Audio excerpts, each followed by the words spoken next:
ዓለማዊውንም መንፈሳዊውንም የመምራት ኃላፊነት ሲሰጣቸው በይሁንታና በግምት ሳይሆን የሀገሪቱን እጣ ፈንታ በማመዛዘን ኢራን ከሁሉም አንፃር የሚኖራት ጥቅምና ጉዳት ተሰልቶ ፖለቲካዊ ጫናዋን አስጠብቃ ግርማ ሞገሷ እንደተፈራ እንድትቀጥል ሉዓላዊነቷን በማስከበርና ከሌሎች ሀገራት የሚመጣውን ጫና በመቆጣጠር ጭምር ከግራ ከቀኝም ተሰልቶ ይመጥናሉ ተብለው የተቀመጡ ሰው ናቸው። ኢራንን የምታህል የታሪክና የዓለም የኃይል ሚዛን የምትፈተን ሀገር እንዲመሩ እድሉ ሲሰጣቸው አጠቃላይ የሀገሪቱን መንፈሳዊና ዓለማዊ ስልጣን አጠቃለው የኢራን እስላማዊ አብዮታዊ ዘብ ጓድን ጨምሮ የጦር ኃይል ዋና አዛዥና የሀገሪቱ መሪም እንደሚሆኑ ጭምር ታምኖባቸው ነው። በዚህ ላይ ስል ተናጋሪና አንደበተ ርቱዕነታቸው ለቦታው መጣኛ አድርጓቸዋል። ሀገራቸው በብዙ ጣውረድ ውስጥ ስታልፍ መከራዋን ለማቅለል ተጋድለዋል። የከፋውን ዘመን ከስኬቱ ጋር አጣጥመው አልፈዋል። የሰሞኑ ክስተት ግን የትኛውም ጊዜ ከፈተናቸው በላይ ፈትኗቸዋል። መተማመኛዎቻቸውን ነጥቋቸዋል። መደፈር፣ መከዳት፣ ሐዘን ቢሰብራቸውም አሁንም ሀገራቸውን በጥበብ ለማስቀጠል እሳቸውም በህይወት ለመቀጠል ትንቅንቅ ላይ ናቸው። የኢራኑ መንፈሳዊ መሪ አያቶላህ አሊ አሚኒ የዕለቱ የመሪዎች ዓለም ባለ ታሪካችን ናቸው። ከዝግጅቱ ጋር ኢየሩሳሌም ብርሃኑ ነኝ። መንፈሳዊነትን ከዓለማዊ የፖለቲካ ዕውቀት ጋር አጣጥመው ማስኬድ እንዲችሉ ከልጅነታቸው ጀምሮ ተሰርቶባቸዋል። ወላጆቻቸው ካፈሯቸው 8 ልጆች መካከል ሁለተኛው ሆነው ይህችን ምድር የተቀላቀሉት በኢራኗ ማሻሃድ ውስጥ እንደ አውሮፓውያኑ ዘመን አቆጣጠር 1939 ነበር። ከቤተሰቦቻቸው የተቀበሉትን መንፈሳዊነት እሳቸውም አብረው ታድገዋል። ምንም እንኳን ዕውቀታቸው መሰረቱን የጣለው በመንፈሳዊው ጊዜት ላይ ቢሆንም ሰውየው ዓለማዊውን ዕውቀት ለመቀበል ጊዜ አልፈጀባቸውም። እድሜያቸው 11 ሲሞላ መንፈሳዊ መምህር ለመሆን በቁ።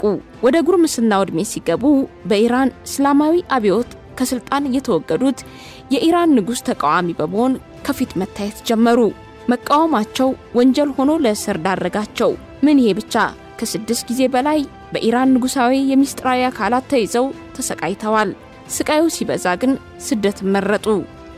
ጊዜን ተክቶ ስርዓቱ ሲወድቅ እሳቸው ከስደት ተመለሱ። ከስደት መልስ ብዙ መንፈሳዊ ኃላፊነቶች ውስጥ ገብተው አገልግለዋል። የሀገሪቱ ፕሬዝዳንት በመሆንም ጭምር አገልግለዋል። አያቶላህ አሊ ኻሜኒ እንደ አውሮፓውያኑ ዘመን አቆጣጠር 1979 ከተካሄደው የኢራን አብዮት በኋላ ሁለተኛው የሀገሪቱ የበላይ መሪ ሲሆኑ ከ1989 ጀምሮ ደግሞ የቀድሞ መንፈሳዊ መሪ አያቶላህ ኻሜኒን ሞት ተከትሎ የበላይ የመሪነት ስልጣኑን ይዘው አሁንም ድረስ ያገለገሉ ነው። ብዙም ቅንጡ ህይወት የማይስባቸው አያቶላህ ኻሜኒ እዛው ቴህራን ውስጥ በሚገኘው ቤተ መንግስት ውስጥ ከቤተሰቦቻቸው ጋር ህይወታቸውን ይመራሉ። ታላቋን ኢራን እየመሩ በብዙ ምክንያቶች ሀገራቸውን ጥለው መውጣት አይፈልጉም። ሀገር ከመምራት ያለፈውን ጊዜያቸውን የሚያሳልፉት እንደ ቀድሞ የኢራን ጠበብቶች እዛው ግቢያቸው ውስጥ ግጥም በማንበብ አትክልት በመንከባከብ ነው። አሁን የደረሱበት ደረጃ ለመድረስ ብዙ ፈተናዎችን ተቋቁመው አልፈዋል። ብዙ የግድያ ሙከራዎችም ተደርገውባቸዋል። በዚህም ምክንያት አንድ እጃቸውን አጥተዋል። ሰውየው እድሜ ያበሰላቸው ናቸው። ጠላት የሚሏቸውን ሀገራት እንዴት መያዝ እንዳለባቸው ጠንቅቀው ያውቃሉ። እሳቸውም ሆኑ ቤተሰቦቻቸው በምንም ነገር የማይታዩና ተደብቀው የሚኖሩ መሆናቸው ሀገር በመምራት ብቻ ሳይሆን ቤተሰብ በመምራትም ጭምር የተሳካላቸው ሰው እንደሆኑ ያሳያል።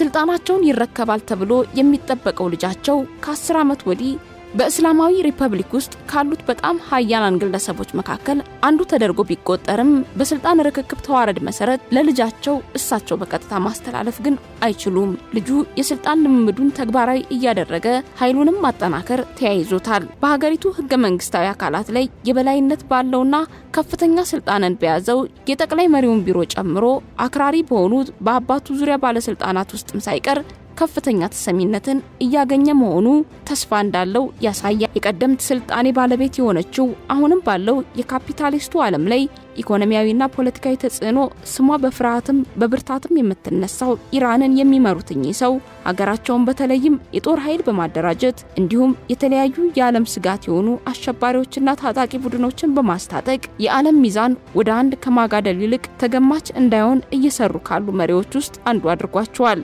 አያቶላህ ኻሜኒ የኢራንን የጦር አቅም ከማጠናከርና ከሌሎች ሌላ ኃያላን ሀገራት ተርታ እንድትሰለፍ እያደረገች የነበረውን ጥረት ከሰሞኑ ፈተና ገጥሞታል። የጦር መሪዎቿን አጣለች።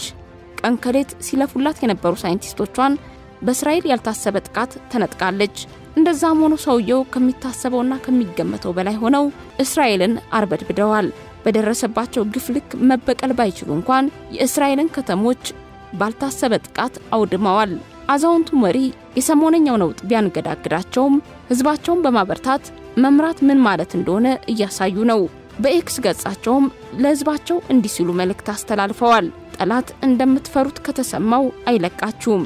እስከዛሬ ድረስ በነበራችሁ ባህሪ ቀጥሉ። ይህንንም ባህሪያችሁን በጥንካሬ በመያዝ ጸንታችሁ ያዙት ብለዋል።